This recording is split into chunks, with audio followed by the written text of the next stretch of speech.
পণ্ডিতজি চশমা এঁটে বসে ছাত্রগণের মাঝে।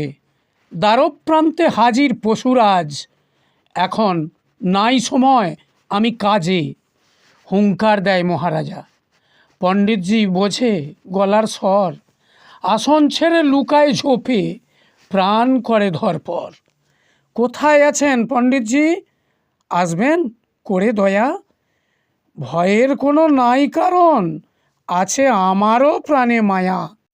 শুনে পণ্ডিত হয় শান্ত, ধীরে ধীরে আসে। বিশ্বাস না পারে করতে, তবু পাশে এসে বসে। শুনেছি আপনি পড়ান ছাত্র, আমি দেব আমার দুজন। দেবেন শিক্ষা ভালো করে, হয় না যেন কুজন।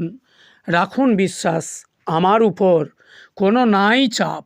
আপনার দুইকে করব মানুষ, করুন আমায় মাপ। মাপ চেয়ে বাড়াবেন না পাপ, ছাত্রদের দেন শিক্ষা।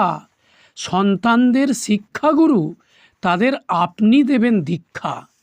বলে পশুরাজ নেয় বিদায়। পণ্ডিতজির বহে শ্বাস, পাঠশালায় কিবা হবে ওঠে না বিশ্বাস।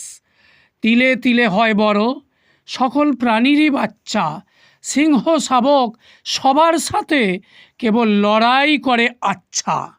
দিনের দিন বাড়তে থাকে, মনে আসে ভয়, এত সুন্দর পাঠশালার এবার বুঝি হবে ক্ষয়। শেয়ালগিন্নি জিজ্ঞাসিল, তোমায় দেখায় কেন এমন? চিন্তামগ্ন হয়েছ, রুগ্ন, কেন ভীত সর্বক্ষণ?